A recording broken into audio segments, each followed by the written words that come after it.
Boa noite a todos e a todas. Vamos dar início ao nosso estudo de hoje. E eu quero começar com aquela citação que eu li ontem no livro do Henry Nouwen, antes de passar a palavra para o André. E dessa citação dele eu quero tomar aí o nosso ponto de partida. Para quem não sabe, esse autor, Henry Nouwen, ele é, na minha história de vida, ontem a gente falou na sessão de perguntas e respostas um pouco sobre mentoria. E na minha história de vida, na minha formação, na minha jornada espiritual, Henry Nouwen exerceu um papel muito forte, muito grande, por conta dos livros que li dele. Ele foi um cara que trabalhou muito com a espiritualidade, com a formação espiritual. E o Henry Nouwen tem uma trajetória muito interessante. Ele era um ministro católico nos Estados Unidos, professor só das universidades de Yale e Harvard. Depois de 20 anos trabalhando como docente em Yale e em Harvard, ele deixa a docência para ser capelão de um hospital psiquiátrico chamado a Arca, em Toronto, no Canadá. Então ele deixa todo aquele glamour de uma vida de docência na Universidade de Harvard, onde ele era mundialmente conhecido, onde os seus livros já tinham sido publicados e traduzidos em não sei quantos idiomas, onde ele era muito famoso e podia lecionar o que ele quisesse, a hora que ele quisesse, etc. E ele larga tudo isso pelo anonimato para estar entre deficientes mentais no Canadá. E ele conta essa história dele, essa trajetória de vida dele, como parte do seu processo de reconhecimento como líder cristão. Onde em toda a sua formação e na base da sua formação, ou seja, aquilo que ele tinha como fundamento do que significa ser um líder cristão, era chegar no topo. Era chegar no ponto do reconhecimento, do grande poder de influência e de impacto. Quanto mais conhecido, quanto mais famoso, quanto mais reconhecido mundialmente, quanto mais ele abordasse os temas mais importantes e relevantes do cotidiano, do seu tempo, etc., então ele seria um melhor líder. E é com essa concepção que ele trilha toda a sua jornada. Passados 20 anos de docência, ele chega à conclusão de que não era nada daquilo. E aí ele ouve um chamado do Senhor para ele descobrir de fato a essência de uma liderança cristã. E ele conta essa história em vários dos seus livros. E isso aconteceu quando ele teve que deixar. Ele simplesmente abandona tudo isso e ele conta nesse livro o perfil do líder cristão no século XXI. Ele conta um pouco de como foi essa trajetória para a vida dele.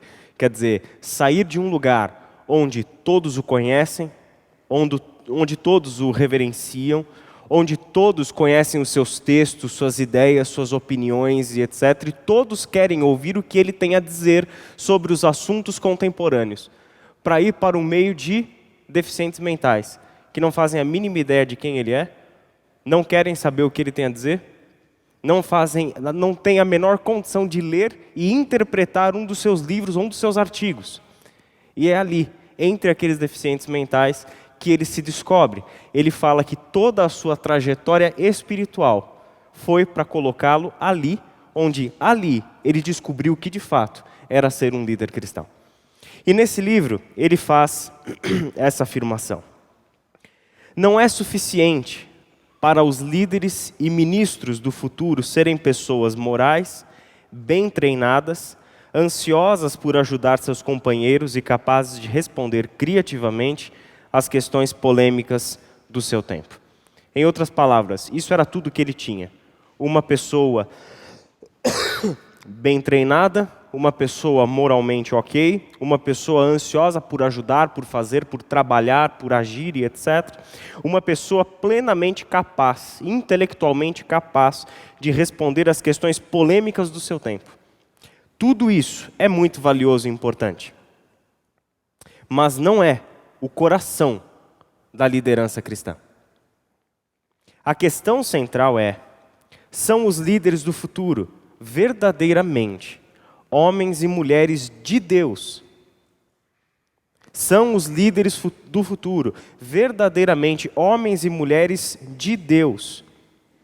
Pessoas com um desejo ardente de habitar na presença dEle de ouvir sua voz, de olhar sua beleza e de provar plenamente sua bondade infinita?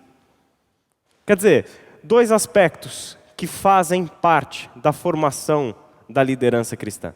E lembra, e aqui é só para a gente pontuar, para a gente falar a mesma língua, quando desde o André ontem, na nossa sessão de perguntas e respostas e hoje, nós estamos falando de liderança cristã, não como a pessoa que exerce um cargo dentro da igreja, relacionado ao domingo, relacionado ao sábado, às atividades da igreja.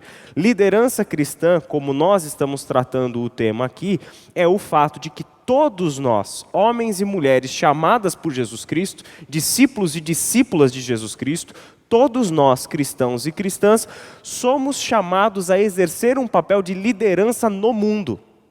No mundo. No que consiste essa liderança que é dever de todos nós exercermos no mundo? Levarmos pessoas, conduzirmos pessoas, guiarmos, orientarmos pessoa da morte para a vida em Cristo Jesus. Por isso que Jesus certa vez disse para os seus discípulos, referindo-se aos fariseus, aos líderes religiosos do seu tempo: um guia cego não pode guiar um outro cego. Porque se o guia for cego, os dois vão cair no precipício. Nós precisamos ter clareza e visão de quem nós somos e do que é necessário sermos, fazermos, para sermos de fato líderes cristãos conforme o Senhor espera que sejamos. Então, dois fundamentos da liderança. Porque se você percebeu na primeira parte, o ser uma pessoa moralmente bem, uma pessoa bem treinada, com conhecimento, com base, ser uma pessoa ansiosa por ajudar as pessoas, desprendida de si, generosa, tudo isso é importante. Ser capaz de responder a questões contemporâneas, a problemas da nossa realidade, tudo isso é importante. E sem dúvida nenhuma, faz parte da liderança cristã. O problema é que a maioria das pessoas para aqui. Se eu tenho boas técnicas, se eu sou bem treinado, se eu tenho bom conhecimento, ou seja, se eu sei tudo sobre as coisas. O André falou 2 vezes da história lá da igreja onde ele era, onde por 8 anos eles liam demais a Bíblia, por 8 anos parece, um negócio assim. Ele deve ter estudado teologia sistemática umas 8 vezes e etc.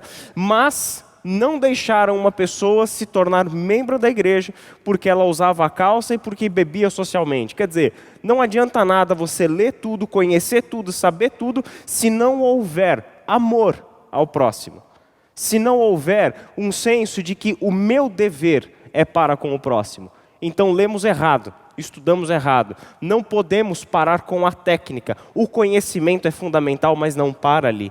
O que é o coração? Qual é a questão central, então, da liderança cristã? Porque é disso, desse ponto central, que deriva a qualidade do nosso conhecimento, da nossa técnica, de tudo que a gente pode fazer de bom nesse mundo. Deriva do nosso relacionamento com Deus. Deriva de pertencermos a Deus.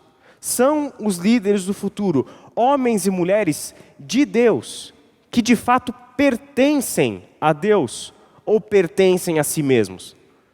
Pertencem a Deus ou pertencem às suas técnicas? Pertencem a Deus ou pertencem ao seu próprio conhecimento? Pertencem a Deus ou pertencem aos seus próprios projetos? Ou pertencem ao seu próprio ego? Esse é o essencial. Pertencermos a Deus. Homens e mulheres com um desejo ardente de habitar na presença desse Deus, de ouvir a voz desse Deus, de olhar a sua beleza e de provar plenamente sua bondade infinita. Com base nisso, eu lembro de um texto que é uma palavra de Jesus para os seus discípulos. Permaneçam em mim e eu permanecerei em vocês. Nenhum ramo pode dar fruto por si mesmo, se não permanecer na videira. Vocês também não podem dar fruto, se não permanecerem em mim. Qual é o lugar do líder? Onde está o chão, a casa do líder? Cristo Jesus. É pertencendo a Cristo Jesus e permanecendo em Cristo Jesus. Minha garganta está meio ruim, então eu já vou pedir uma desculpa geral, antecipada, para não ter que ficar pedindo desculpa o tempo todo. Então, gente, o que nós temos aqui diante de nós e qual vai ser o nosso olhar para o tema da liderança na nossa noite de hoje? Eu quero pensar um pouco com vocês sobre duas palavras que julgo fundamentais quando olho para a Bíblia e faço para a Bíblia perguntas acerca da liderança cristã, que é identidade e missão. Uma identidade, uma missão, e a gente vai tomar por base o texto de Paulo a Timóteo, primeira carta de Paulo a Timóteo, no capítulo 1, e a gente vai ler do verso 12 até o verso 17. O André falou ontem, na nossa sessão de perguntas e respostas, que ele toma para a vida dele, dois personagens, um do Antigo e um do Novo Testamento, como referenciais de bons líderes. Do Antigo Testamento ele falou que era quem? Moisés. E do Novo Testamento? Paulo. De fato, dois grandes personagens, onde a gente encontra algumas similaridades entre eles. Tanto Moisés quanto Paulo são homens extremamente preparados. Homens de um nível intelectual alto. Homens que superam a média do seu contexto. São pessoas, portanto, que faziam parte de uma certa elite intelectual do seu tempo. Dois homens altamente preparados, altamente capazes. E uma das coisas que a gente pode achar é que quando Deus chama você para o exercício da liderança, que exercício de liderança é esse? A liderança que você vai exercer no lugar onde você está inserido, no seu trabalho, na sua família, conduzindo pessoas da morte à vida em Cristo Jesus.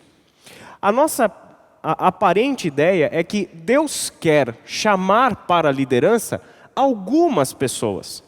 E essas algumas pessoas são aquelas pessoas mais especiais, cujas características envolvem bom conhecimento, capacidades técnicas de liderar, gerir conflitos, estar com pessoas, gestão de pessoas.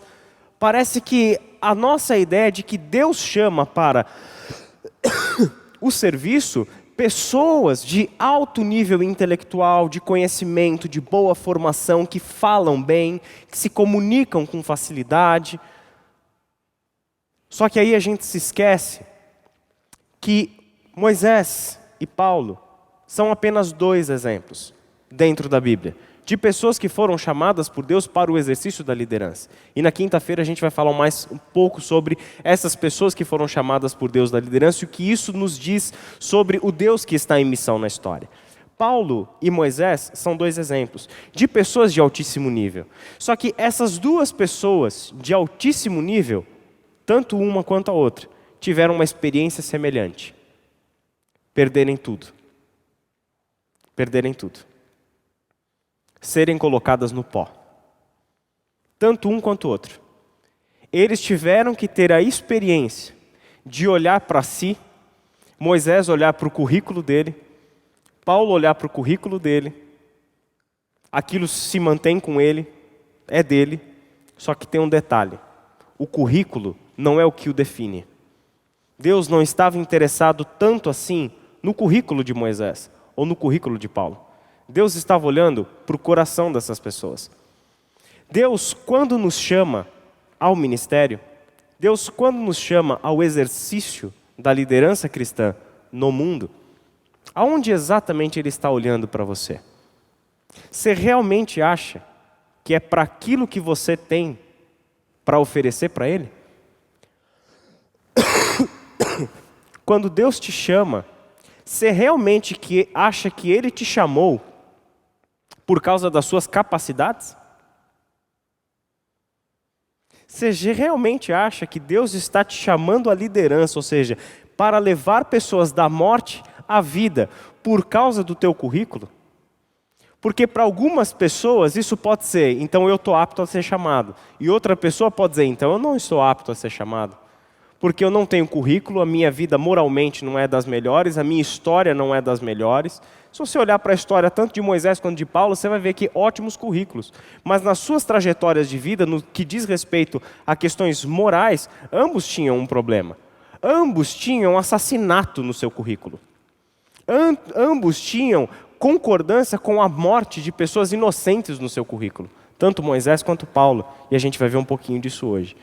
Então eu fico pensando que esse grande líder, que foi Paulo, esse grande nome que de fato aparece no nosso Novo Testamento como referência de liderança cristã, ele deve ter feito essa reflexão várias vezes ao longo da sua vida. Que reflexão é essa? Por que Deus me chamou? Por que Deus me chamou?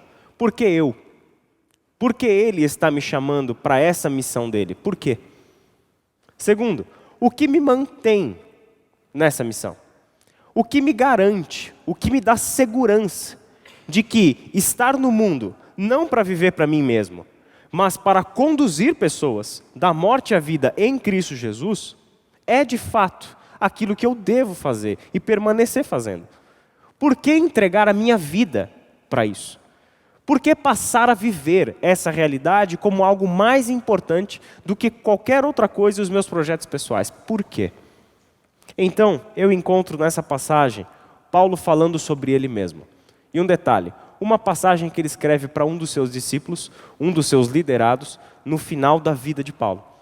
E ele vai escrever para Timóteo sobre si mesmo, trazendo à memória de onde ele veio, quem ele é e o que ele tinha que fazer. Olha só o que diz o texto.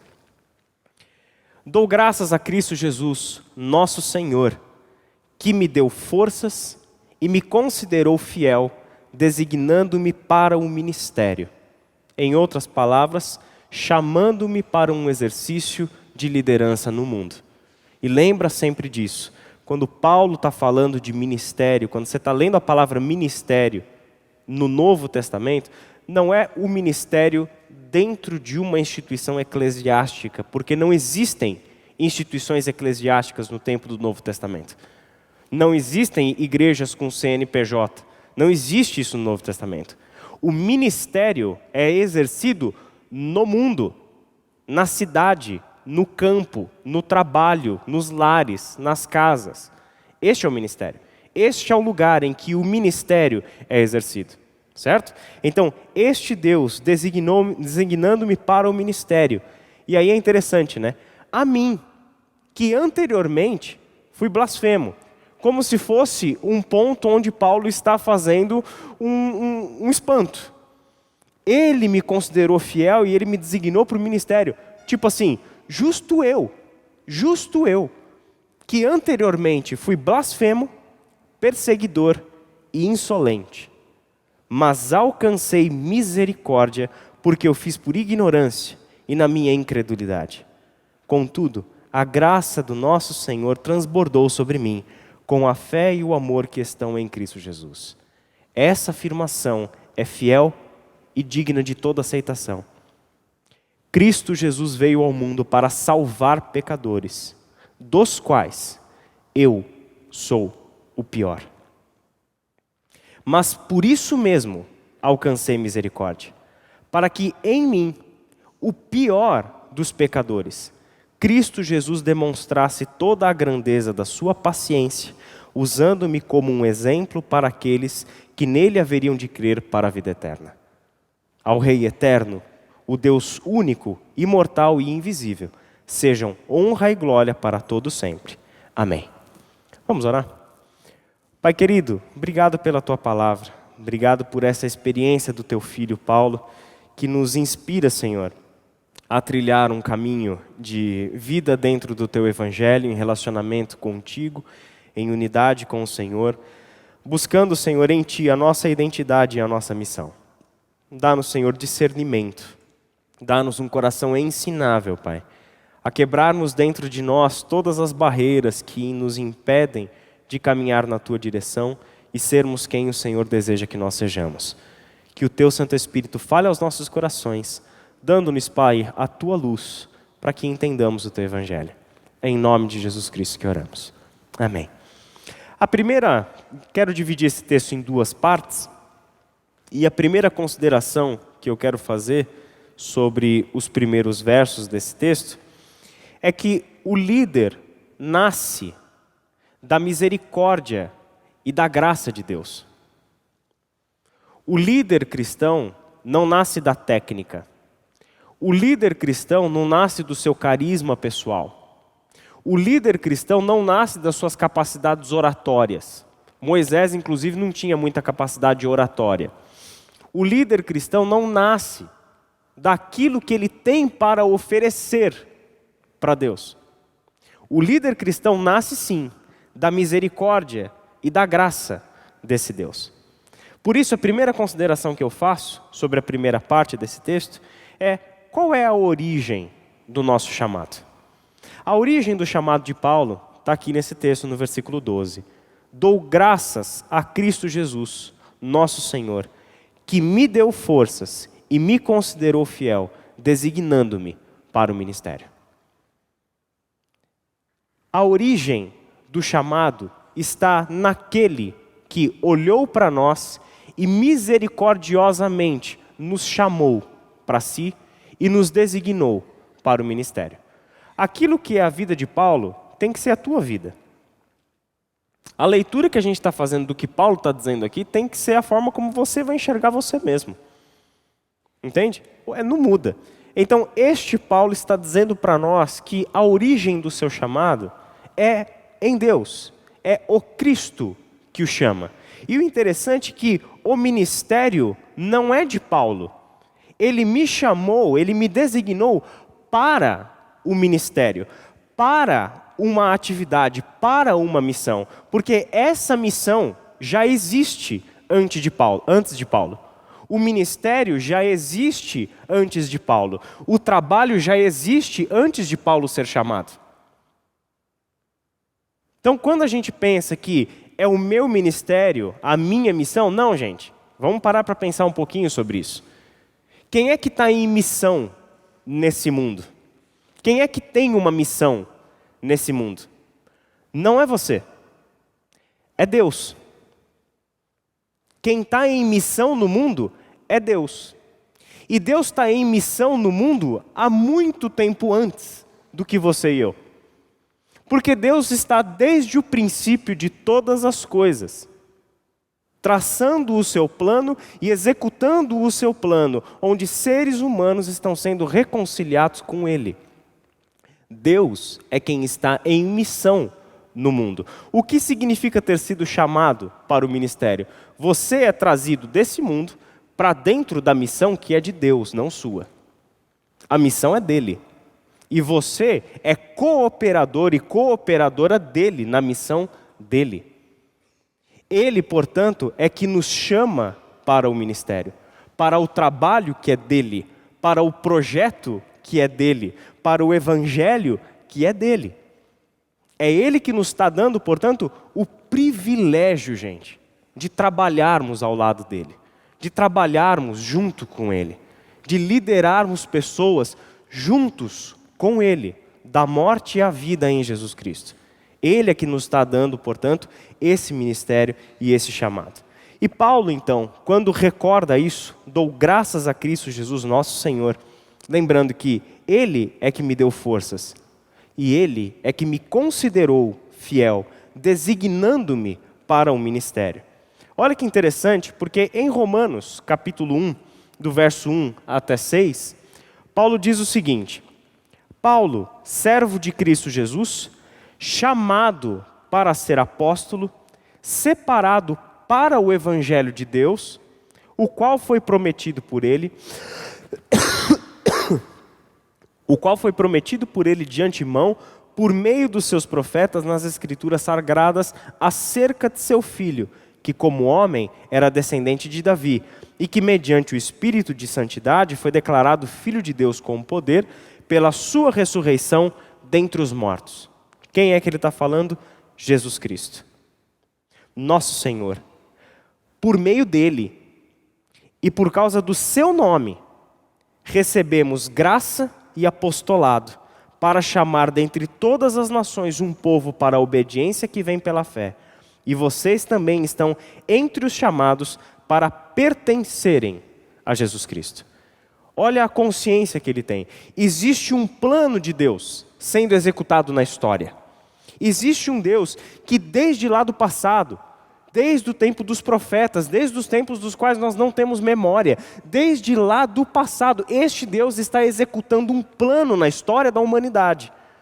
E este plano de Deus na história da humanidade tem como seu ponto máximo o envio do seu Filho, Jesus Cristo, ao mundo. Então, este Jesus Cristo, que é o Evangelho, o poder de Deus para a salvação de todo aquele que nele crê, este Deus que enviou o seu Filho a este mundo, está chamando você, não só para crer no seu Filho e vir da morte para a vida, mas para se tornar, junto com ele, uma pessoa em missão nesse mundo, levando a este mundo a mensagem deste Evangelho, fazendo parte desse plano muito maior desse Deus na história, fazendo parte de uma totalidade daquilo que Deus está planejando realizar em toda a história da humanidade. Ou seja, você foi chamado para algo grandioso, grandioso, muito maior do que você, muito maior do que seus sonhos, muito maior do que seus projetos, muito maior do que aquilo que foi a sua missão de vida até hoje. Talvez sua missão de vida até hoje tenha sido estudar, casar, trabalhar, ter filho e etc. E sei lá o que vai acontecer depois. Talvez tenha sido isso a sua missão. Só que este Deus está te chamando para algo maior, para algo grande, para um projeto enorme, para um plano eterno. Um plano que Deus está executando na história desde tempos imemoráveis. Ele está te chamando para isso. E Ele faz isso por graça. Ele faz isso por graça. Faz isso por amor. Em 2 Timóteo, verso 1, de 8 a 12, olha o que ele diz para Timóteo. Portanto, não se envergonhe de testemunhar do Senhor, nem de mim, que sou prisioneiro dele, mas suporte comigo os meus sofrimentos pelo Evangelho, segundo o poder de Deus. E olha só, que nos salvou e nos chamou com uma santa vocação, não em virtude das nossas obras. Ele nos chamou para uma santa vocação, não a partir do que a gente tinha para oferecer, não a partir das nossas qualidades e virtudes, não a partir das nossas obras, mas por causa de sua própria determinação e graça. E graça. Esta graça nos foi dada em quem? Vou perguntar de novo, senão vou chamar o morcego, aí vocês acordam. Eu não falei para vocês, né? O nome do morcego, vocês sabem qual é? Andorinha. Eu falei para vocês? Por isso que o André falou que era uma andorinha, mas é um morcego mesmo, gente. Então é para vocês ficarem acordados, atentos e etc. Então vamos voltar. Esta graça nos foi dada desde os tempos eternos. Olha isso. É este Deus que está nos chamando para algo eterno, perfeito. Já imaginou que tudo, absolutamente tudo, o que você já viu, o que você já ouviu, o que você já sentiu, tudo, absolutamente tudo, é passageiro. Mas este Deus está te chamando para uma experiência eterna. Eterna. Tudo o que você já viu, um dia vai morrer. Mas este Deus está te chamando para uma experiência eterna. Eterna.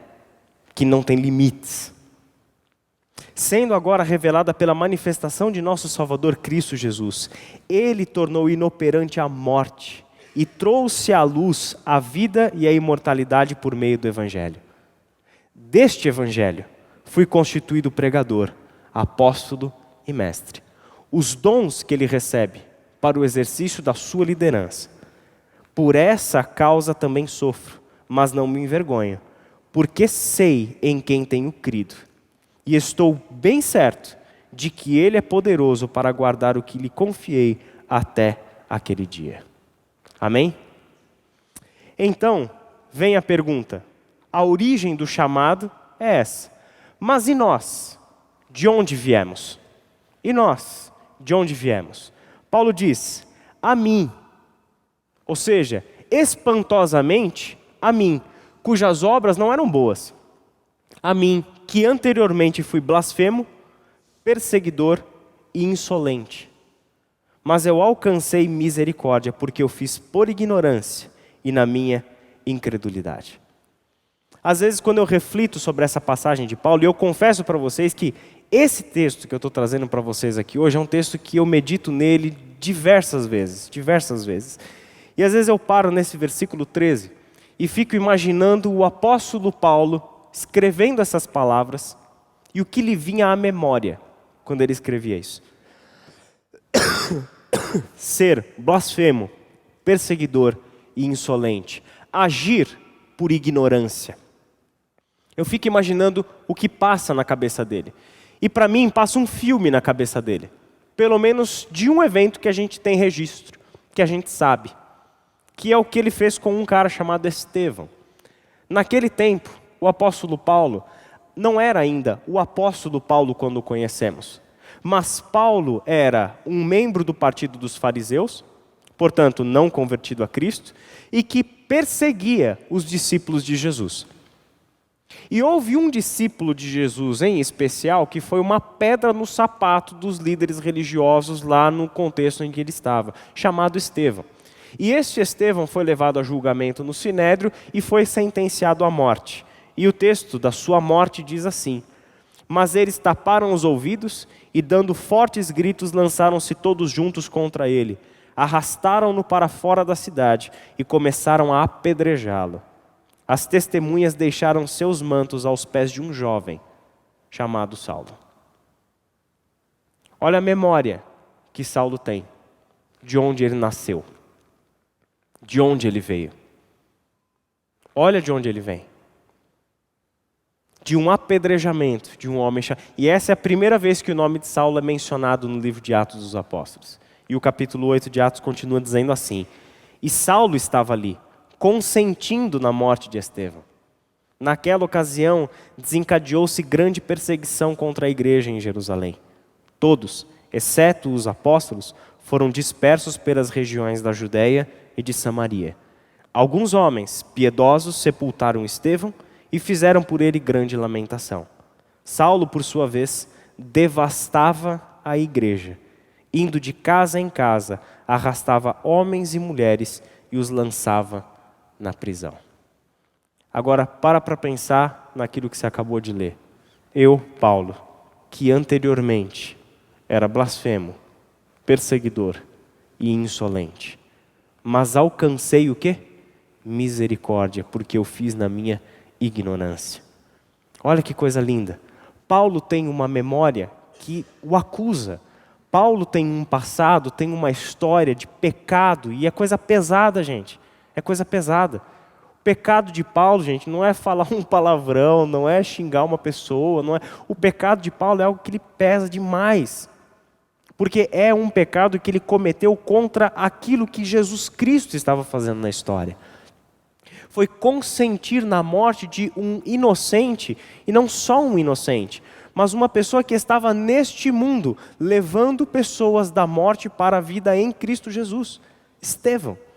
E ele tem isso na sua memória. Ele tem isso na sua memória. Eu era um perseguidor, eu era um insolente, só que eu alcancei misericórdia.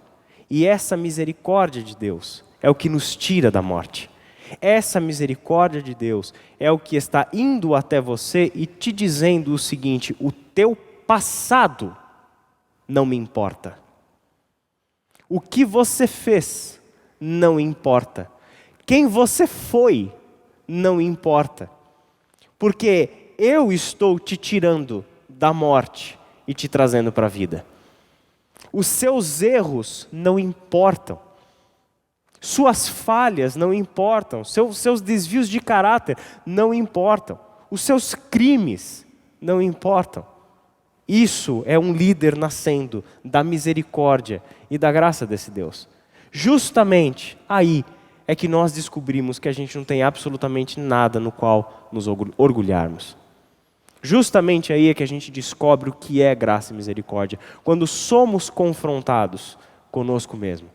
Quando somos confrontados com a nossa história, quando somos confrontados com os nossos erros, o nosso passado, esse nosso coração diante do Deus Santo que nos chama. Esse é o coração do Evangelho. Um Deus Santo chamando pecadores para trabalharem junto com Ele.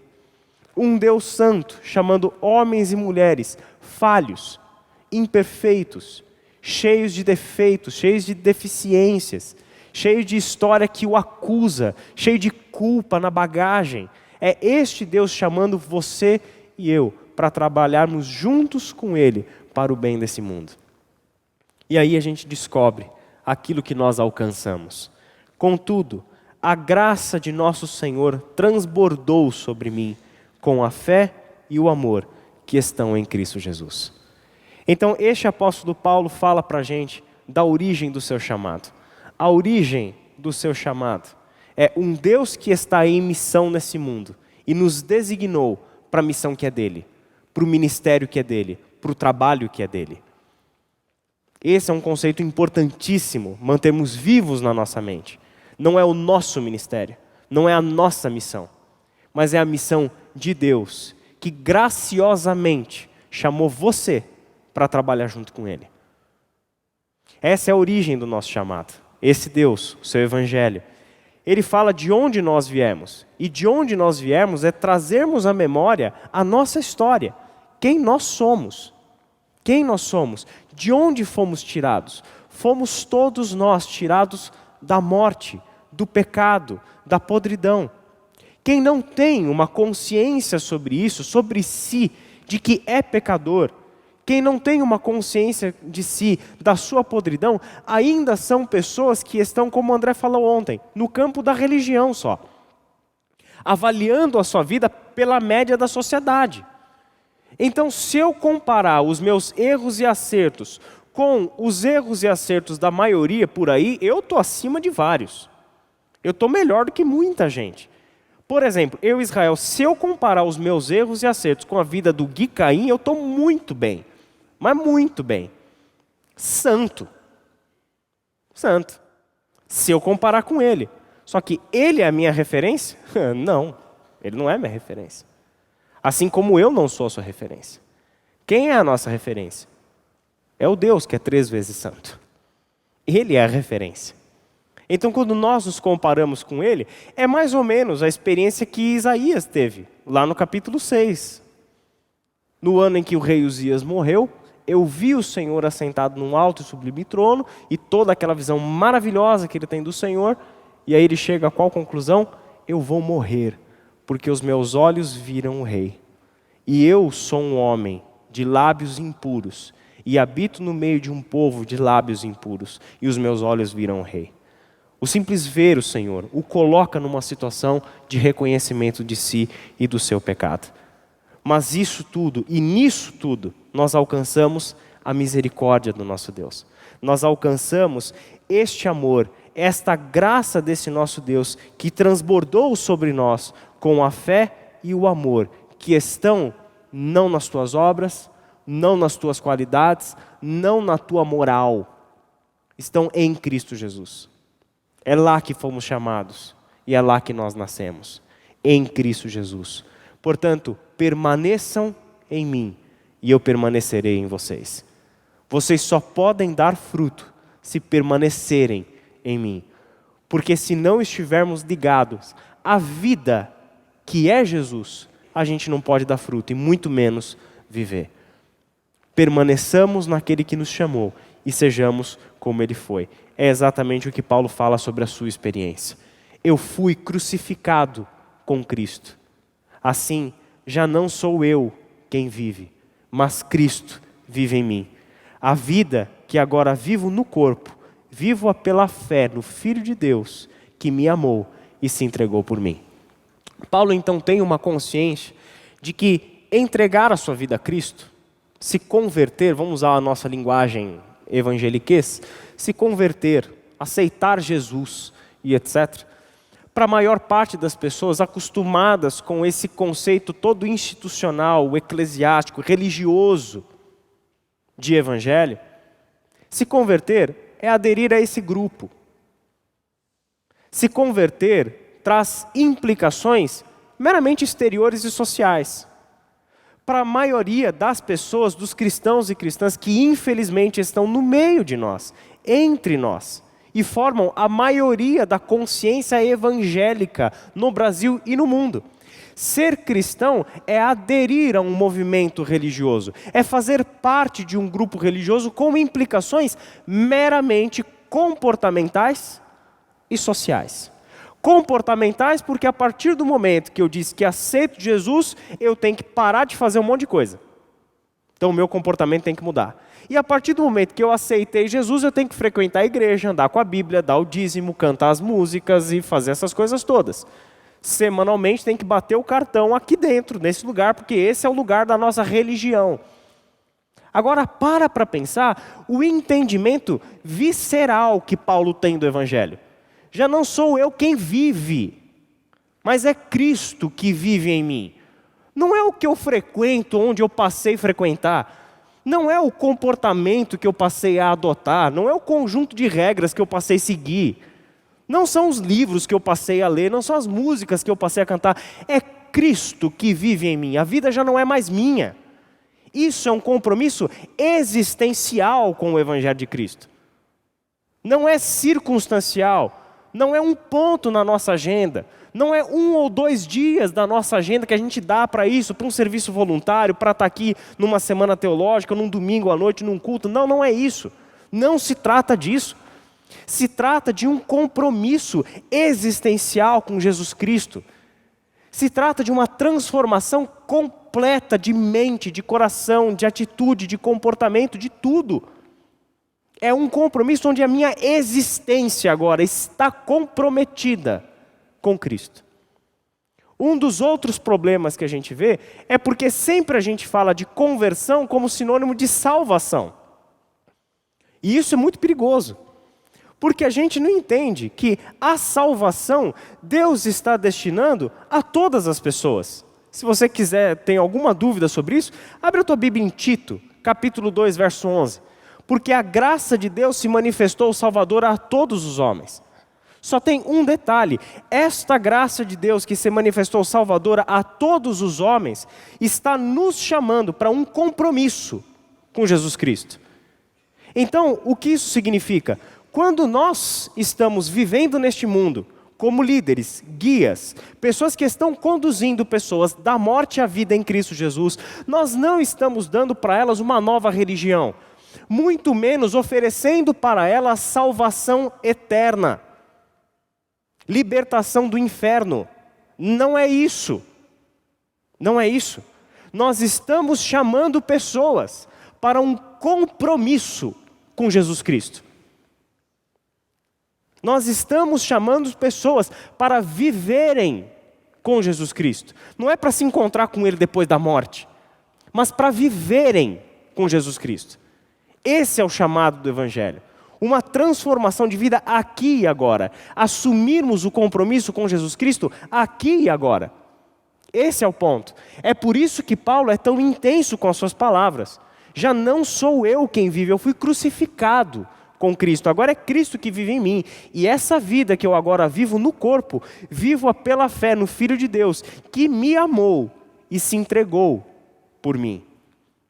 Numa outra passagem, Filipenses capítulo 3, olha o que ele diz, do verso 12 ao 14. Não que eu já tenha obtido tudo isso, ou tenha sido aperfeiçoado, mas prossigo para alcançá-lo, pois para isso também fui alcançado por Cristo Jesus. Irmãos, não penso que eu mesmo já o tenha alcançado, mas uma coisa eu faço, esquecendo-me das coisas que ficaram para trás e avançando para as que estão adiante, prossigo para o alvo, a fim de ganhar o prêmio do chamado celestial de Deus em Cristo Jesus. Paulo tem um foco na sua vida. Paulo tem um alvo na sua vida. E sabe qual é o alvo de Paulo? Sabe qual é o alvo de Paulo? Cristo Jesus. Esse é o alvo. Qual é o teu alvo? Qual é o teu foco? Em outras palavras, você trabalha, você planeja e você vive. Em função do que exatamente? Qual é o teu foco? Sabe uma coisa que a gente vai descobrir com muita facilidade?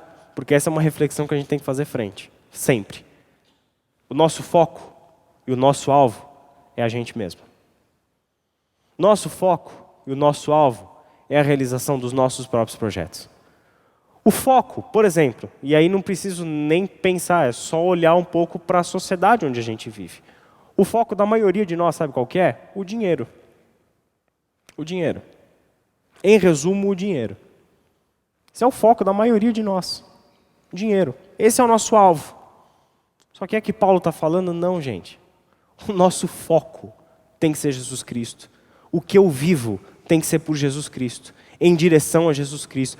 Ele é o alvo. Ele é o alvo, não é o dinheiro. Não pode ser o dinheiro. Aliás, Jesus já nos alertava sobre isso. Ou você serve a Deus, ou a mamão. Ou você serve a Deus ou ao dinheiro. Não dá para você servir os dois. Escolhe quem você quer servir. Jesus nos alertava sobre isso. Esse é o nosso foco, gente. Jesus tem que ser, assim como foi para Paulo. Então, a segunda parte desse texto nos fala de alguém que nasceu na graça e na misericórdia desse Deus e por isso recebe uma nova identidade para uma nova missão. Versículo 15. Esta afirmação é fiel e digna de toda aceitação. Cristo Jesus veio ao mundo para salvar os pecadores, dos quais eu sou o pior. Dos quais eu sou o pior. Que coisa incrível. Que coisa incrível.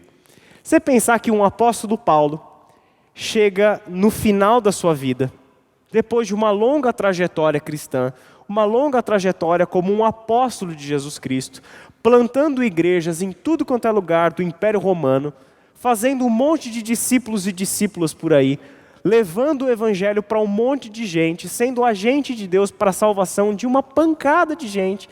Esse apóstolo Paulo, no fim da sua vida, traz a sua consciência e escreve isso para um dos seus principais discípulos. Jesus Cristo veio ao mundo para salvar pecadores.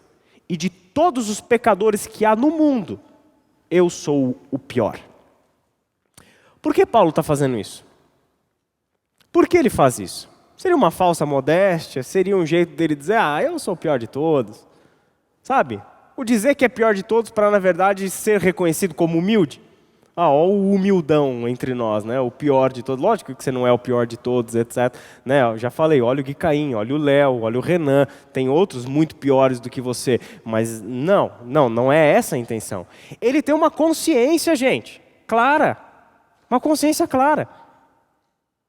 A consciência clara que ele tem é que quanto mais perto ele está deste Deus, ou seja, quanto mais ele progrediu na sua caminhada cristã, quanto mais este líder, chamado por Deus e que realizou as obras que realizou, quanto mais ele viveu, mais perto de Deus ele foi andando, mais conhecimento desse Jesus Cristo ele foi tendo, mais intimidade ele foi tendo com esse Deus. Sabe o que acontece com isso? É que quanto mais perto a gente caminha desse Deus, mais evidente se torna a nossa podridão. Mais evidente se torna o nosso pecado. Se na tua vida está acontecendo o inverso, quanto mais crente você é, menos consciência você tem do seu pecado, é porque você ainda está vivendo na religião e não no evangelho. Uma vez, eu já contei essa experiência, não sei se vocês vão lembrar disso. Eu acho que não, mas enfim. Eu estava no meu último ano de faculdade, em 2006. Estava no meu último ano de faculdade de teologia, 4º ano, e aí me achava o humildão, né? Me achava o teólogo já, me achava o máximo e etc. Bom aluno, referência entre os estudantes, não sei o quê, toda aquela coisa que eu achava que era o máximo naquela época. E aí eu sento para assistir uma aula magna do último semestre, e o convidado para dar aquela aula magna do último semestre nosso foi o professor Karl Lachler, que era um norte-americano, estadunidense, que viveu a maior parte da sua trajetória acadêmica dando aula na Faculdade Batista. Não tive o privilégio de ter sido seu aluno, mas muitos anos já depois de aposentadoria, etc., ele voltou ao Brasil e foi convidado. Naquele dia eu lembro que lotou o auditório da primeira igreja batista ali de Perdizes, lotou o auditório, e o Dr. Russell Shedd sentou na primeira fila para ouvir o Karl Lachler pregar, que eram amigos, etc. e tal. E achei aquilo muito bonito, tal, um gesto bacana. E aí ele começa a pregar e ele começa a falar sobre o conhecimento de Deus. Então ele pega aquele texto de Oséias e fala que o meu povo perece por falta de conhecimento e etc, e etc. E esse Karl Lachler começa a pregar sobre esse texto. E ele lá, na época, ele tinha quase 90 anos de idade, o Karl Lachler pregando para a gente. E aí ele começa a falar sobre aquele texto, contar um pouco da sua trajetória de vida. E ele fala, 50 anos como professor de teologia, 50 anos de ministério pastoral, entende? 50 anos de trabalho docente, etc. 70 anos de conversão a Cristo e assim por diante, e conta tudo isso. E aí, gente, aquele homem começa a embargar a voz dele e não sai mais uma palavra dele. E ele dizendo o seguinte: e cada dia que eu fecho os meus olhos, oro a esse Deus, ou medito na sua palavra, eu percebo o quanto eu ainda sou pecador. E aí você vê alguém com essa consciência. É o oposto do orgulho. É um coração humilde. Quando Paulo diz, eu sou o pior dos pecadores, não é uma falsa modéstia. Não é ele querendo ser reconhecido por você como humildão, mas alguém que está olhando para dentro de si e reconhecendo quem de fato ele é. Olha o que ele diz para os Filipenses, capítulo 3, de 4b a 9. Se alguém pensa que tem razões para confiar na carne, eu ainda mais. E olha o motivo de orgulho de Paulo. Circuncidado no 8º dia de vida, pertencente ao povo de Israel, à tribo de Benjamim, verdadeiro hebreu. Quanto à lei, fariseu. Quanto ao zelo, perseguidor da igreja. Quanto à justiça que há na lei, irrepreensível. Mas o que para mim era lucro, passei a considerar como perda por causa de Cristo. Esse era o motivo do meu orgulho. E eu, mais do que todos vocês, tinha motivo para me orgulhar. Só que eu passei a considerar isso como perda por causa de Cristo. Mais do que isso, considero tudo como perda comparado com a suprema grandeza do conhecimento de Cristo Jesus, o meu Senhor, por quem perdi todas as coisas. Já pensou em se ler nesse texto? Já pensou em colocar esse texto na sua história de vida? Por quem perdi todas as coisas. Eu as considero como esterco para poder ganhar Cristo e ser encontrado nele, não tendo a minha própria justiça que procede da lei, mas a que vem mediante a fé em Cristo, a justiça que procede de Deus e se baseia na fé. Paulo então descobre e tem a sua nova identidade e missão forjada na humildade. Na humildade. E o que é humildade? Eu gosto muito de algumas definições de um livro de Anselm Green, Humildade e Experiência com Deus, onde ele diz o seguinte: a humildade não é o resultado do nosso esforço para alcançá-la como uma virtude, e sim a constatação do próprio fracasso. Em outras palavras, ninguém pode te ensinar a ser humilde. Humildade você não aprende. Humildade não é técnica. Humildade só chega na sua vida quando você descobrir o seu próprio fracasso. Humildade só chega na sua vida quando você descobrir que todas as suas tentativas falharam e em você não tem mais nada de bom. Aí você vai aprender humildade. Humildade não é virtude que a gente ensina. Humildade é experiência com Deus.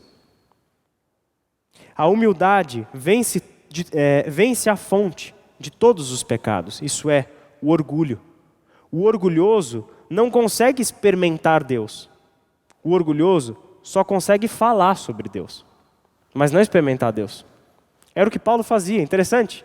Porque Paulo, como fariseu, era aquele que falava de Deus. Sua vida era falar de Deus, da lei de Deus, era um religioso, era um líder religioso. Então ele podia muito bem falar de Deus, mas experimentar Deus é uma outra história. Experimentar Deus é diante do seu próprio fracasso, aquilo que a gente leu no texto de Filipenses.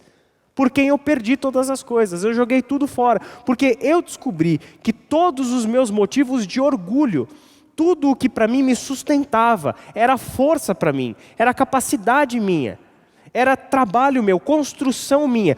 Tudo isso eu tive que jogar no lixo para conhecer Cristo e ser encontrado nele. É ali que nasce um coração humilde. É ali.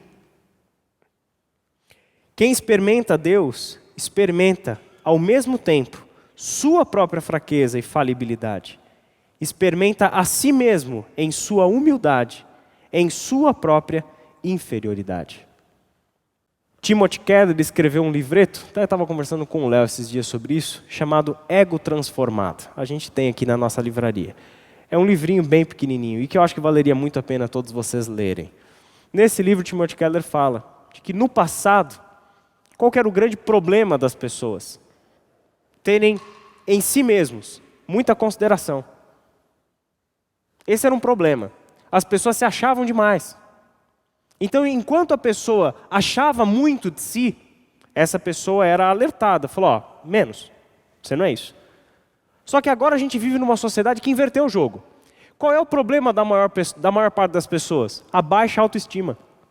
Elas se sentem de menos. E aí está todo mundo trabalhando para levantar a autoestima das pessoas. Enquanto você está trabalhando para levantar a sua autoestima, você está trabalhando em função do seu próprio ego. O evangelho é para derrubar com você mesmo. É isso que a gente precisa entender. O evangelho de Jesus Cristo é para derrubar com você. É para te colocar diante do espelho e mostrar quem de fato você é. Para que, olhando para quem você é, você se descubra o pior de todos os pecadores. Porque enquanto você não se descobrir e chorar pelo seu pecado, e lamentar pelo seu pecado, enquanto o seu pecado não doer no fundo do seu coração, você não aprendeu humildade. Ainda não chegou nem perto do caminho da humildade. Enquanto o pecado não arrebentar com o seu coração. O seu pecado. O seu pecado. E aí a gente se protege do nosso pecado. Como? Olhando para o pecado dos outros. Como que a gente se protege do nosso pecado? Tratando dos grandes temas morais da sociedade. Só que quando o convite do evangelho não é para você olhar para os grandes temas da moralidade da sociedade. Não vamos olhar para a homossexualidade. Olha para você. Olha para você. Olha para você. É aí que vai nascer a humildade, da verdadeira experiência com esse Deus, que nos leva a uma transformação. Mas por isso mesmo alcancei misericórdia, para que em mim, o pior dos pecadores, Cristo Jesus demonstrasse toda a grandeza da sua paciência, usando-me como um exemplo, para aqueles que nele haveriam de crer para a vida eterna. E aí é interessante, porque nessa história de sermos líderes no mundo, conduzindo pessoas da morte para a vida em Jesus Cristo, o que muitos de nós pensam é que a gente vai para esse mundo falar de Deus para as pessoas. E de certo, nós falamos do Evangelho. Comunicamos a mensagem do Evangelho. Mas sabe onde reside de fato a autoridade para a pregação do Evangelho? Numa vida transformada pelo Evangelho. Nietzsche, famoso filósofo Nietzsche, uma vez fez uma crítica, onde ele dizia o seguinte, detalhe, ele era filho e neto de pastores protestantes. E Nietzsche dizia o seguinte, eu acreditaria no Deus dos cristãos, se os cristãos se parecessem um pouco mais com gente que foi salva. Ele está fazendo uma constatação que o mundo está fazendo, está olhando para a gente. O que é que Jesus, por exemplo, disse sobre o mundo crer naqueles que foram enviados por ele? Se houver amor entre vocês, vocês serão reconhecidos como meus discípulos. É a vida de vocês que dá autoridade para aquilo que você fala. Então, se não tem vida transformada, não tem como pregar o Evangelho. Se não tem experiência com Deus que me leva à humildade, ao pó, então não tem pregação do Evangelho. Não conduzo ninguém da morte para a vida em Cristo Jesus. Então, a primeira coisa fundamental para sermos de fato líderes cristãos é trabalharmos esse nosso coração. Esse nosso coração. A gente não fala de uma mensagem, a gente fala do que aconteceu em nós, do Cristo que vive em nós, que está nos transformando. Então o que ele diz? Olha só, eu alcancei misericórdia para que em mim, o pior de todos os pecadores, Cristo Jesus demonstrasse para quem? Para quem está me vendo, para esse mundo, para essa história. Ou seja, Cristo Jesus pega aquele que era o perseguidor, o insolente, o blasfemador e transforma esse cara no principal pregador do evangelho que tinha naquele tempo. Para mostrar o poder de transformação do evangelho na vida do sujeito. Em outras palavras, Jesus não dá para Paulo um monte de texto, fala, decora e sai ensinando sobre isso por aí. Não, o que Jesus faz é uma transformação na vida dele. E essa transformação de vida, de caráter, de pensamento, de prioridades, de tudo, essa transformação é que traz para Paulo a sua autoridade como pregador do evangelho e traz para as pessoas o testemunho vivo de que esse evangelho é verdadeiro. Porque transformou esse sujeito. Se não tivesse transformado esse sujeito, como é que eu creria nesse evangelho? Por fim, mas você tem seguido de perto o meu ensino, a minha conduta, o meu propósito, a minha fé, a minha paciência, o meu amor, a minha perseverança, as perseguições e os sofrimentos que enfrentei. Paulo dá para Timóteo a sua própria vida como referência. Você tem seguido de perto, Timóteo, tudo que você tem visto em mim. E tudo, Timóteo, o que você tem visto na minha vida, não são as qualidades que eu trouxe comigo, mas aquilo que Deus fez na minha vida. Tudo que você tem seguido de mim não são as minhas capacidades naturais, técnicas que eu desenvolvi, mas são todas as coisas que aconteceram na minha vida, porque eu estou em Cristo Jesus, sigo Cristo Jesus e sou como Cristo Jesus. É isso que você tem seguido e é isso que você tem observado em mim. E ele encerra com adoração. E, se tratando de Paulo, não poderia ser diferente. Ao Rei eterno, o Deus único, imortal e invisível, sejam honra e glória para todo sempre. Amém. Os textos de Paulo, se você reparou esse, por exemplo, ele começa com gratidão a Deus e termina com adoração a Deus. Todas as vezes, nas suas cartas, que Paulo fala sobre esse evangelho, sobre o que é esse evangelho, sobre o que é esse grande plano de Deus realizado na história para qual nós fomos chamados, ele sempre precisa irromper em adoração. Um dos textos mais emblemáticos que para mim faz eco a esse daqui, é depois dele fazer a maior exposição do evangelho que nós temos no Novo Testamento, que é a carta aos Romanos. E lá no capítulo 11, quando ele encerra a sua exposição do evangelho, ele diz o seguinte: ó profundidade da riqueza, da sabedoria e do conhecimento de Deus, quão insondáveis são os seus juízos e inescrutáveis os seus caminhos. Quem conheceu a mente do Senhor?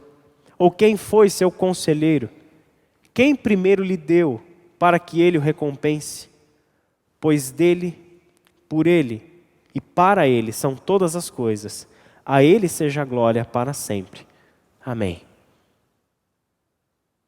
A experiência com Deus que nos conduz à humildade, que nos conduz à transformação, que nos conduz a uma vida de testemunho pleno desse evangelho, nos leva inevitavelmente a uma intimidade com Deus, onde esse Deus é adorado nas nossas vidas, constantemente e o tempo todo.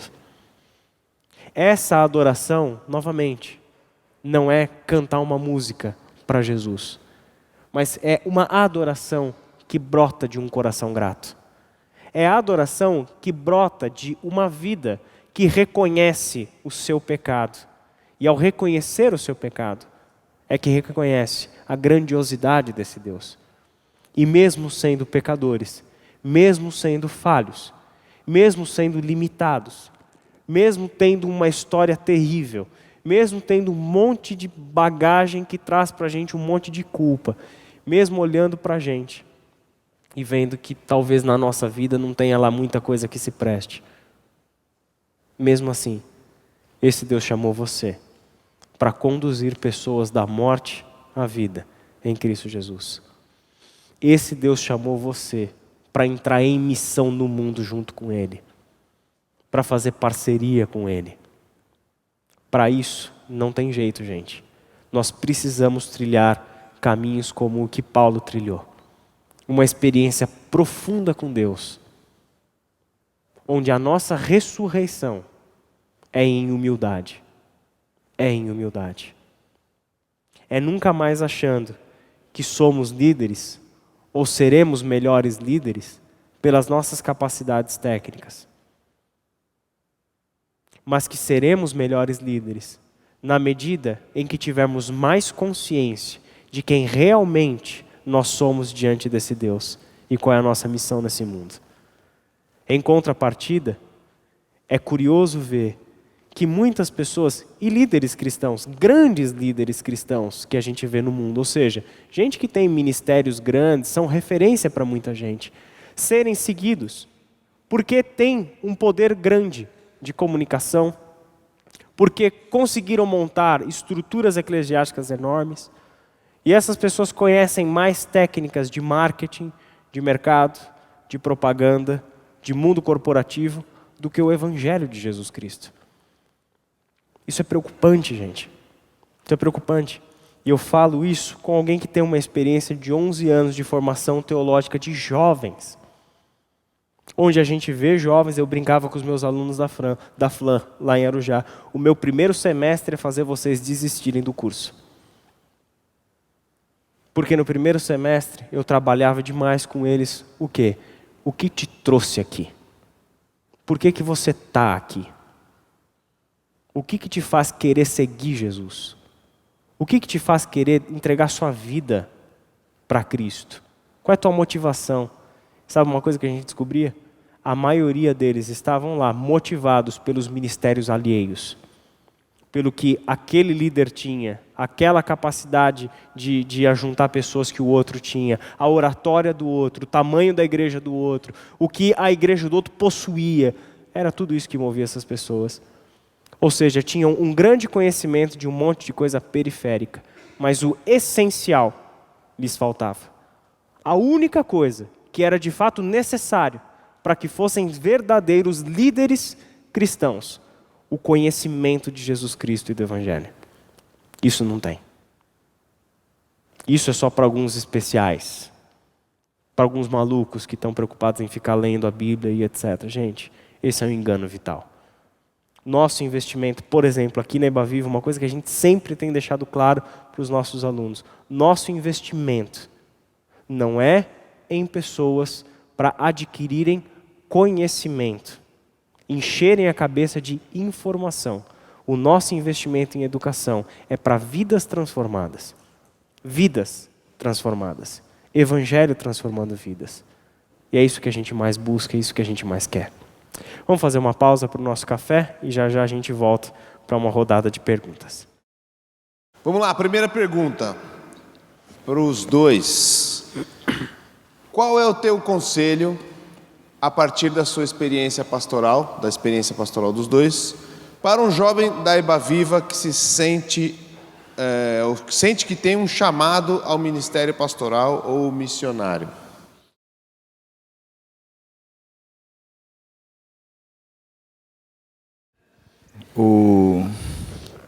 Vou falar para vocês o que eu falei na minha casa recentemente. Você vai ter que se preparar e muito, estudar e muito. Então, a condição é, ele está fazendo uma faculdade secular, faça e vai terminar a faculdade secular, vai ter que estudar e trabalhar no mundo secular para aprender a trabalhar e uma série de outras coisas. E lá para frente, ele enquanto isso continua fazendo algumas coisas de teologia, estudando teologia.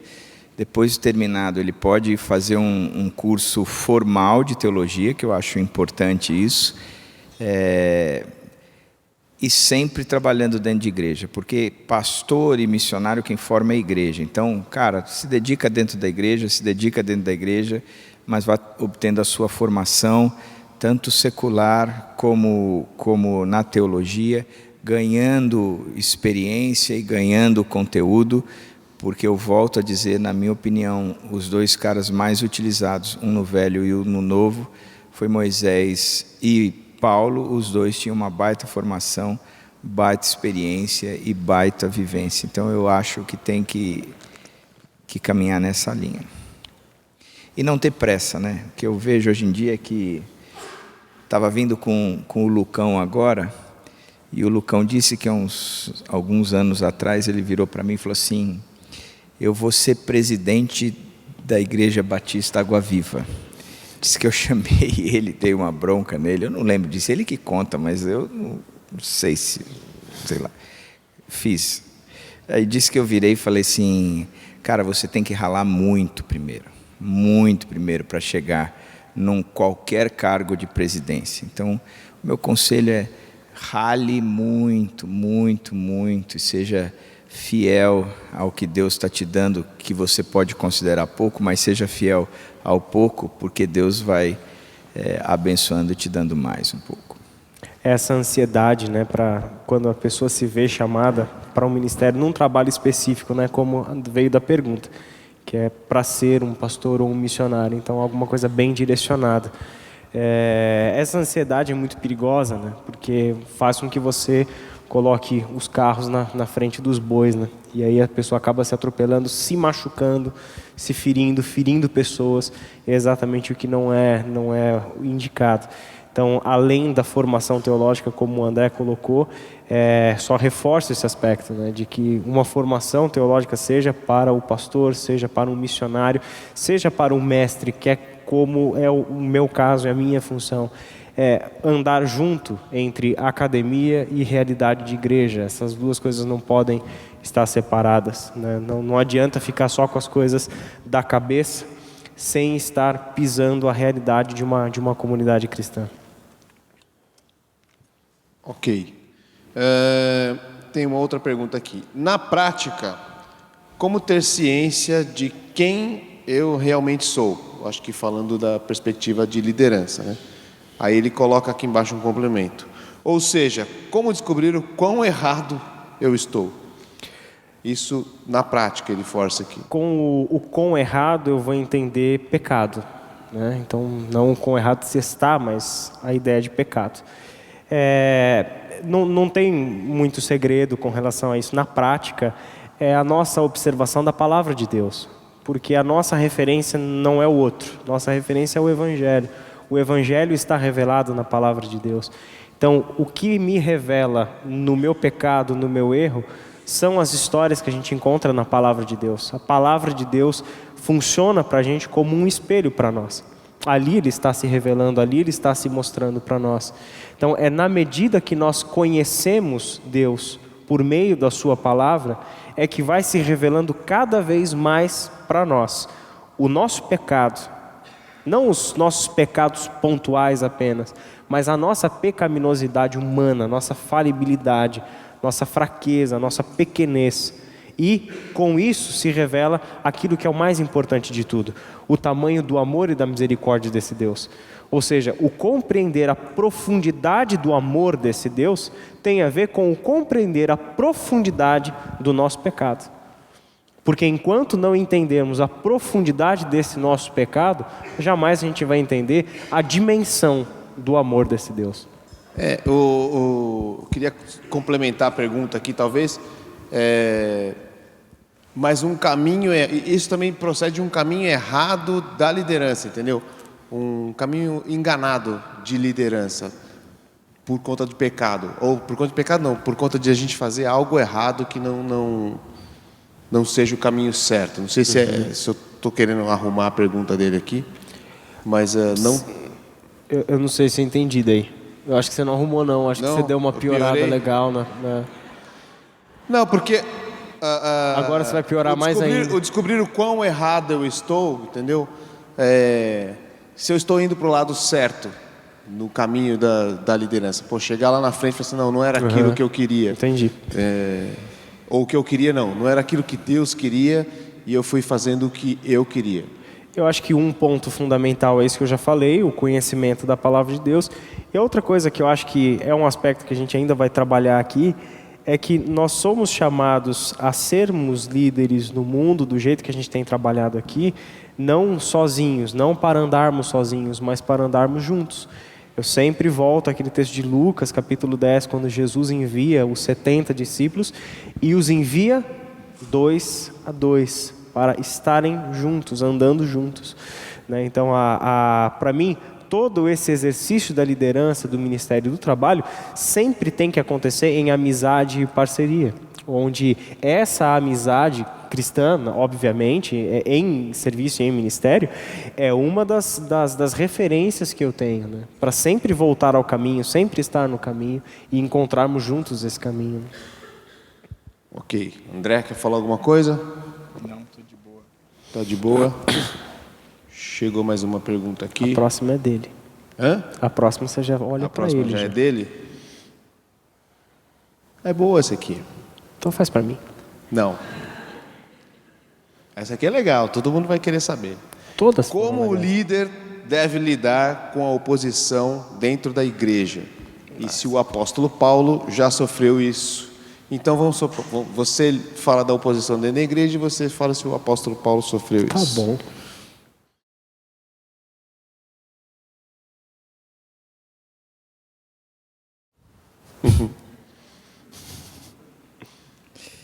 Ai. Orar. Eu lembro de uma história do Ari Veloso. O pastor que me criou, ele passava, ele era missionário dos Estados Unidos, então ele tinha que passar alguns períodos a cada 2, 3 ou 4 anos, eu não lembro, ele tinha que passar um período fora. E no período que ele estava fora, eu acho que ele ficou 4, 5 meses, um grupo começou a levantar para tirá-lo da igreja. E alguém ligou para ele e disse: Ari, eu acho melhor você voltar, porque estão armando alguma coisa para você. Diz que ele respondeu: a igreja não é minha, a igreja é de Cristo, então vamos ver o que Cristo está promovendo para a nossa igreja. Ele falou: mas eu estou voltando. Diz que quando ele voltou, ele gastou muito tempo estudando 1ª e 2ª Timóteo e Tito, que são as cartas de referência de uma liderança dentro da igreja e como tem que se posicionar. E diz que ele orou muito, mas orou bastante por esses encontros.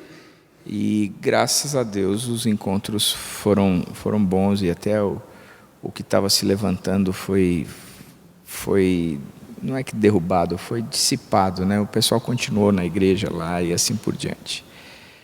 Eu aprendi isso com o Ari, e eu sempre tenho tentado recorrer aos mesmos princípios que o meu guru me passou, e eu vira e mexe, eu tenho trazido à cabeça. Pela graça de Deus, eu nunca tive uma oposição de frente. Uma oposição muito forte que eu enfrentei, eu fiz literalmente o que o Ari pedia, inclusive na época ele estava vivo, e eu ia monitorando a ele, né, dizendo: aconteceu isso, então fica firme agora, vamos continuar orando.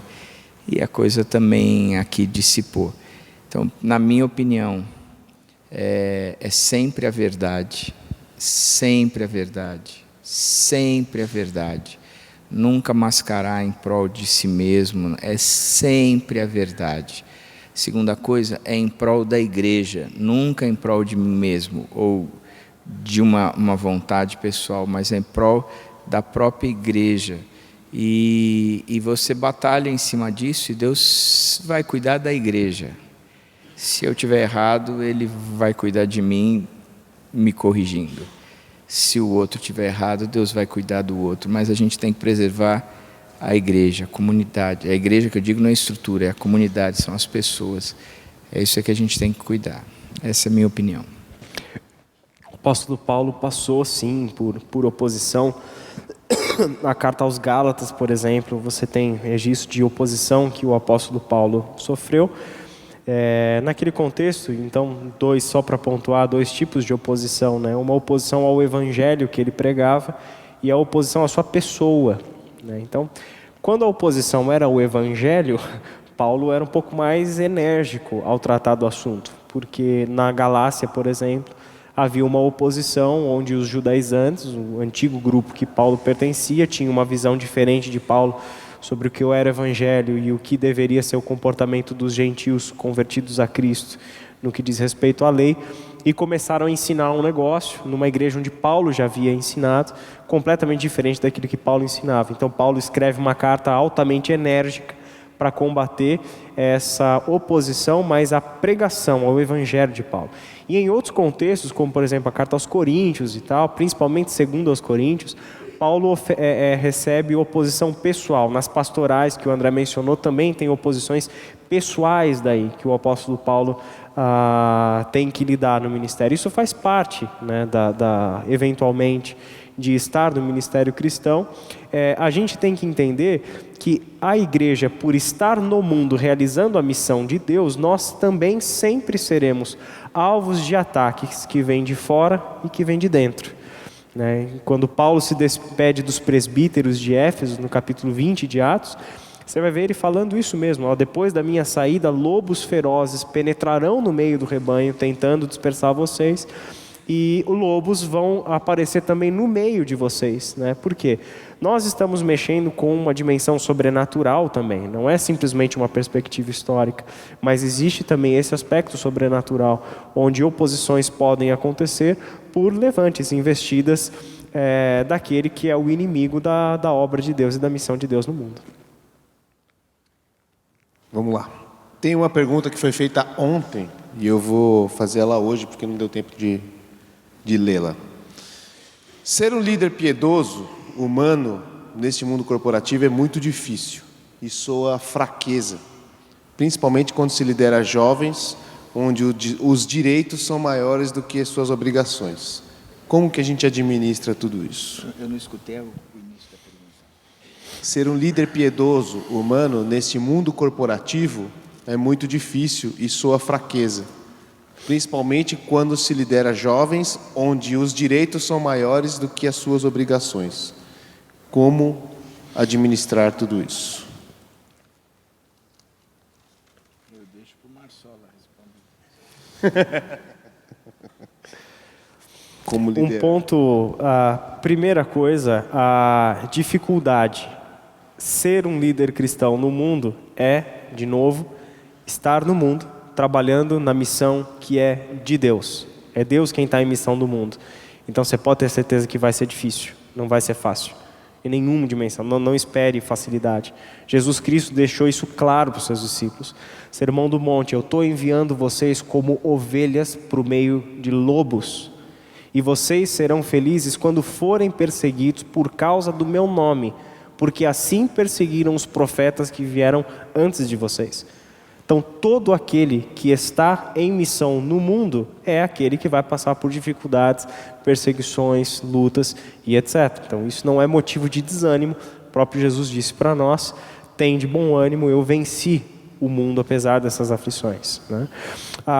Essas mudanças e esses desafios têm muito a ver com contextos, temas e assuntos muito pontuais que vão aparecendo para cada caso nos lugares onde nós estamos inseridos e nos movimentos da história onde a gente está inserido. Hoje um tempo altamente hedonista, o prazer acima de todas as coisas, uma desvalorização de valores fundamentais. Então você tem diversos desafios que estão diante de nós. Esses desafios estão aí para serem contornados, e a piedade é o que nunca pode ser negociada. Então, ser um líder piedoso é difícil, mas a piedade eu não posso negociar. Então, eu tenho que me manter piedoso e enfrentar a dificuldade, não tem jeito. E sabendo que todos os que desejarem viver piedosamente sofrerão perseguição. Isso é parte do Evangelho. Não significa fraqueza. E mesmo que para o mundo signifique fraqueza, né? Eu lembro que, por exemplo, Paulo, quando ele vai falar sobre a sua experiência de fraqueza, ele sempre se apresentou fraco. Porque ele teve essa experiência com Deus. É na minha fraqueza que eu sou forte. Porque o poder de Deus se aperfeiçoa na minha fraqueza.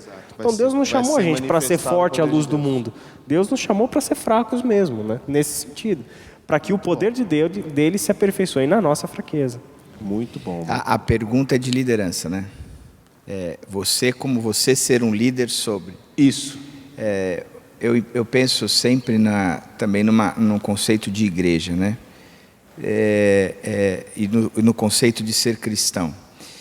A impressão que me dá é que você no mundo corporativo, você ser líder, você tem uma força nas suas mãos que lhe capacita a ter a pessoa debaixo de você de uma certa forma, que é o próprio pagamento. Então, você ser líder de uma pessoa que você tem um poder na mão, na minha interpretação, você ser piedoso e ainda assim pagando, é fácil. Quero ver você ser o que nós, pastores, somos. Que nós temos que ser piedosos, líderes de quem nos paga, que são vocês. Eu acho que é um desafio de liderança maior. Eu tenho uma dificuldade quando a pessoa vem para mim e diz assim: escuta, você não sabe o que é viver no mundo corporativo. A resposta que eu tenho é: você não sabe o que é viver no mundo eclesiástico. Você não sabe. É muito mais fácil aí do que aqui. Agora, por isso é que eu acho que a mentalidade tem que ser modificada. Se eu tenho uma ferramenta a meu favor, cara, eu vou usar essa ferramenta para demonstrar a piedade apesar dela. Cara, você está com a faca e o queijo na mão de poder mostrar o que é Jesus Cristo mesmo, de fato. Então aproveita. Por isso que eu digo, o ministério não é dentro das quatro paredes, o ministério é lá fora. A igreja é lá fora. Viva Cristo lá fora. Amém. Gente, são 9:55. Eu vou ler a última pergunta aqui. É uma pergunta curta, mas que tem uma resposta bem legal. Como podemos saber se quando formos chamados para ser líder, é a vontade de Deus ou é a vontade dos homens? Se quando formos chamados... Então colocou aqui lá para o futuro, né? Mas eu acho que já foi chamado, né? A pergunta, então, a gente precisa voltar pouquinho ao que a gente falou, né? Que, na verdade, todos nós já fomos chamados. Já fomos chamados. Então, talvez essa pergunta tenha mais a ver com o se eu for chamado para um trabalho mais específico. Eu acho que assim. a dúvida da pergunta aqui está da gente definir a vontade de Deus ou a vontade dos homens. E quando a gente fala de vontade dos homens aqui, pode ser a sua própria vontade, né? Sim. A vontade de Deus é muito simples, gente. Bíblia, Evangelho, Bíblia, Evangelho. Ali está a vontade de Deus. O problema, gente, é que a gente, até a primeira turma nossa do Crescer nesse semestre foi como descobrir a vontade de Deus. Fizemos 4 estudos sobre isso. E é interessante porque as pessoas querem buscar a vontade de Deus não para cumprir a missão de Deus, mas porque elas não querem levar prejuízo. Entendeu? Então, quer dizer, eu quero a vontade de Deus para a minha vida porque eu não quero me dar mal. Eu não posso errar nessa Exato. parada, né? Então eu não quero me dar mal. Então eu tenho que saber qual é a vontade de Deus. Não, não é essa a lógica, gente. A vontade de Deus está revelada, é expressa. O texto que a gente tem pregado de ter as primeiras Tessalonicenses aqui todo domingo a gente está lendo. Essa é a vontade de Deus para vocês em Cristo Jesus. Então a vontade de Deus está claramente revelada no Evangelho. Vontade primordial de Deus, primeira de Deus para a sua vida. Você ser como Jesus Cristo. Todas as outras coisas estão debaixo dessa vontade primeira de Deus para a sua vida. Então, enquanto você não buscar ser como Cristo, não tem outra vontade de Deus para você. Essa é a vontade. A questão do seu trabalho, de como exercer o seu ministério, de como exercer essa liderança cristã no seu contexto de trabalho, família, escolar e etc. Isso está debaixo do ser como Cristo, que é a vontade primeira de Deus para a vida de todos nós. Muito bem. A pergunta aí tem a ver com o cara que quer ser pastor, missionário, essas coisas? Não tem a ver não. Ela, como podemos saber, para ser líder, se é a vontade de Deus ou não? O ser líder? O chamado para ser líder. Eu acho que é essa a resposta mesmo. Vamos mais uma, vai. Pode ser mais uma aí, vocês aguentam? Vamos lá. A Regina falou que não. A Regina não? Cadê a Regina? Vai, faz mais um. Meu trabalho exige e pressiona muito, ao ponto de muitas vezes sentir como se não tivesse tempo de respirar no período em que estou lá. Caramba!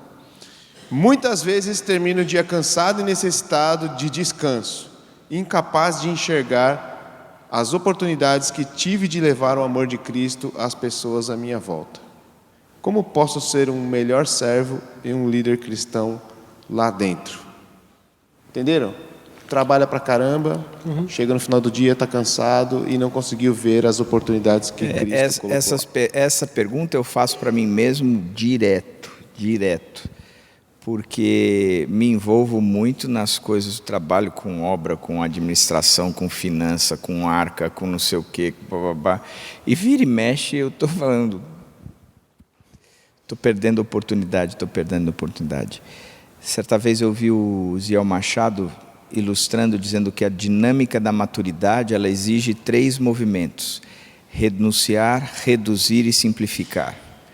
E eu fiquei pensando, cara, para você ser maduro, você precisa renunciar, reduzir e simplificar.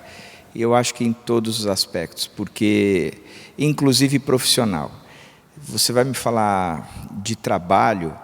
Eu sou um cara que trabalha pra caramba, eu gosto de trabalho, eu estou aqui de segunda a quase segunda direto, mas isso não quer dizer que eu esteja focado naquelas coisas que Deus quer que eu faça necessariamente nos momentos oportunos.